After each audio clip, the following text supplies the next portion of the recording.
I know it's an ick, and I know it was one for me really. As a kid, I was quite shy to show off my culture and who I am, but as I've got older, I've realised it's kind of good to celebrate you for being you. Yeah, when I look back at some of my pictures, I'm a bit like cringe, but my mum and dad would be waking up by the time I'd be coming home. They were like, what was the need for you to stay out till this night? And I was like, oh, please let me go to sleep. I thought I'd have some like chiseled jawline under there and like, oh, this is gonna be it. Thank God the beard came back.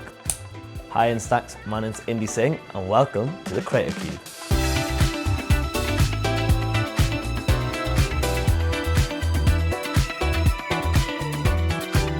I'm a content creator, ex-corporate banker. I'm a Punjabi, UK-born lad, and I tried to put my South Asian spin on a lot of things. What's the last picture in your camera roll? It's a bit embarrassing, but I took a progress gym picture. I know it's an ick, and I know it was one for me really, just to see where I've come and where I kind of started. And I said 2026, new year, new me, as everyone else does, and hopefully I'm a lot more consistent with the gym this year. Which Instax camera is your go-to? So I've had a few over the years. The one that's the most memorable is the Instax Mini 99. That's the one that I kind of always carry with me for all my trips and my holidays. But I'd say an underrated one is the Instax Square Link, because sometimes you obviously forget to take your camera with you, but it gives you the chance to print that picture off afterwards and keep it for memories. What are my 2026 ins and outs?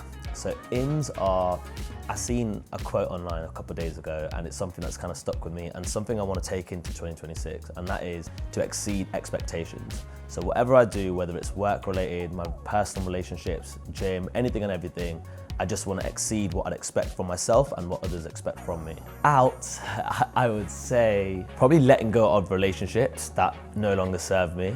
I feel like I'm one of them people that find it hard to let go, and I kept a lot of friendships or relationships for many years because it was my comfort space, and in recent times I learned that's not always the best way to do things, and sometimes you have to let go of previous things to allow new ones to enter your life. What is the most influencer thing I've done for a photo? I think that's an obvious one for me. So I wore a Sherwani, which is men's Asian wear, on the tube, and this is after a London Fashion Week show. The reason why I kind of did this was it's all about representation. I thought no one else is going to be wearing this kind of outfit. Fashion Week's a kind of chance to express yourself and express who you are, and I want to stand up and vocalize a bit about me and my culture in rooms where it's kind of been underrepresented in the past. As a kid, I was quite shy to show off my culture and who I am, but as I've got older, I've realized it's kind of good to celebrate you for being you. Like, people are just intrigued because it's so different, so they want to know, and it's a chance for you to educate people and teach people about your culture. So yeah, I'm a lot more culturally aware and probably proud of my culture than I've ever been before. If your life was a photo dump, what's slide 3?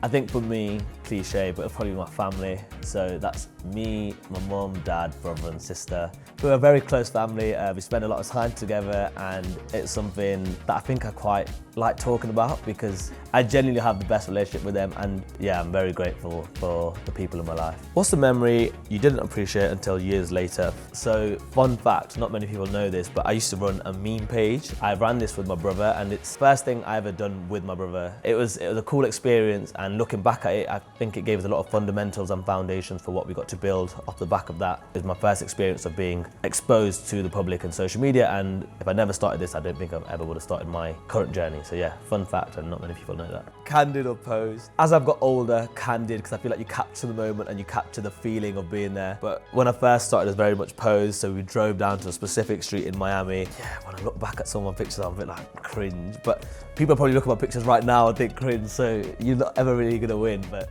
yeah, candid for me. Say the first memory you think of when you hear the word delete that. No explanation needed, to be honest.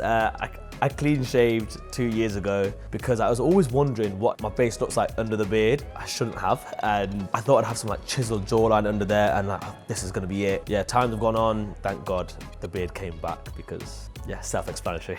Friends or solo pics? For the gram, the cover picture will always be a solo pic, but I love taking pictures with my friends because I look back at these pictures in years to come. Like, I'm one of them people that will go over the albums, the physical albums, the digital albums, and yeah, it takes you back, and I think the memories, the experiences are what life's all about. So yeah, friends. I included all the friends. Say the first memory you think of when you hear the word summer. So I know a lot of people probably think holidays and that kind of stuff, but for me it was results, because it's results day every summer. I always knew I was quite book smart, but I never applied myself. I think that was the first time I did myself justice, and my family was super proud. There was tears of happiness. Very, very good results, and I was, yeah, super proud of myself. Say the first memory you think of when you hear the word chaos. So I'd probably go back to my uni days, and this is a Friday night shebang, Uni of Leicester, and these are my uni friends, and I'm friends with all of them still to this day. It was very chaotic. Think cheesy pop room, like that's where you would find us. But yeah, I had the best time, super chaotic, super late nights. My mum and dad would be waking up by the time I'd be coming home. They were like, what was the need for you to stay out till this night? And I was like, oh, please let me go to sleep. Give this print a 3-word title, go. Oh wow, this was me in Thailand. I went with 2 of my friends. We went for 3 weeks. We tried to live the backpack experience. It was my first experience of living in a hostel. And this was me at a elephant sanctuary. 3 words to describe it, ooh. I'd say I felt like a new level of inner peace, so maybe like Zen. This was an outdoor activity, so I'd say nature. And the 3rd word, I'd probably say, dirty, because the water that you bathe them in is super dirty, like muddy, and the elephants, because they're playing with you, will end up squirting all that water on you. So yeah, Zen, nature, and dirty. Thank you, Instax, for having me at the Creator Cube. This was actually so much fun, and I hope you learned a little bit about me. And as always, I'll see you when I see you.